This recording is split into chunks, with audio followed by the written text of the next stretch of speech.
Hello, my name is Jimmy, and today with me I have my partner Anthony, who we will be discussing about bias in statistics. So, bias in statistics occurs when a population's parameter is either undervalued or overestimated due to an exclusion of some part of the population or sample. And thus this skews the data to make one side more favorable than the other side, essentially representing an inaccurate statistics. Having inaccurate data and statistics could jeopardize the research and its validity. So in statistics, always aim to eliminate or minimize the amount of bias presented in your statistical data, or will have less substance to it. So in our video, we'll be talking about the common types of bias in statistics. And these include selection bias, recall bias, funding bias, survivorship bias, omitted variable bias, and observer bias. So selection bias occurs when there is an example and the use of randomization was not accomplished. So essentially, selectively choosing individual groups or data will skew the data if the randomization was not utilized correctly. So for example, in a sampling bias, there are 50 people, half of them are male and half of them are female, and you ask if they prefer white chocolate or dark chocolate, but then only surveyed the males and concluded your analysis based on that.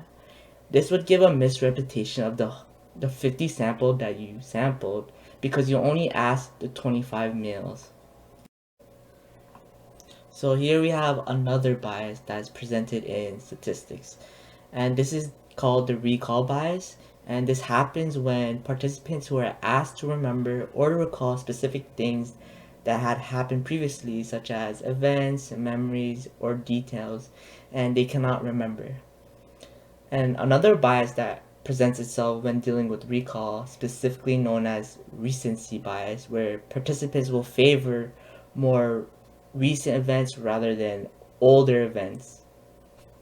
So this could be either unintentional or unintentional. So for example, when participants are asked about embarrassing memories such as cheating or even having STDs, they will either tend to lie about it or just not remember as much because it was an embarrassing event, and thus skewing the data. So another common bias presented in statistics is the funding bias. And so what the funding bias is basically is skewing the results of the study or research by manipulating its data to the interest of the sponsor to gain a financial sponsor. So for example, a study made to explore health effects of sucralose had a sponsor that had an interest in making consumers more afraid of artificial sweetener, essentially exaggerating and making the side effects of these artificial sweetener worse than it actually is, and cater to the sponsor. So, survivorship bias is when the group being sampled is being focused on the survivors than the non survivors of the group.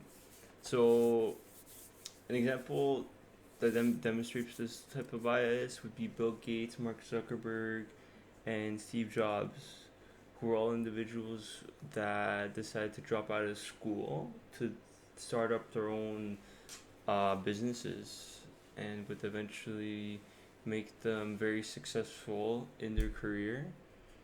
So essentially, um, the bias is looking at only the ones that succeeded instead of also the ones that failed by making decision of dropping out of school. So it's pretty much a misconception. So there's a diagram up here in the top corner. It's kind of hard to see, but it's pretty much saying there's like a little stick figure on the top of the pyramid saying, "If I can do it, anyone can do it." But the stick figure is only 0.1% of the population that succeeded, and the other population is 99.9%, which failed. So next we have omitted variable bias, and this occurs when important information is being left out of the model, and is essentially trying to paint a better image for the sample being shown. And for example, example can be buying a car. So in this case, we have a 2020 Ferrari going for $20,000. So at first you would think, oh, it's a good price, very good price for a good brand, for a fairly expensive car, right? But then you see it has 300,000 kilometers on the vehicle, and then the image is being portrayed differently because why is the price so cheap? And you don't know why, but so lastly we have observer bias. So lastly we have observer bias, which is essentially when the observers or researchers of a sample or test subject to information that is being observed. So it's pretty much seeing what the observers want to see. So an example here we have would be observers recording 5 out of 5 patients testing positive for COVID, but when in reality it was only 4 out of 5 patients testing positive. So the bias is essentially lying about the truth of the observation. So down low, there's just a little diagram indicating that 4 circles equals 5 when the fact of the matter is that is not true. So the bias is essentially lying about the truth of the observation. So that is all from Jimmy and I. Thank you for listening to our presentation about bias within statistics.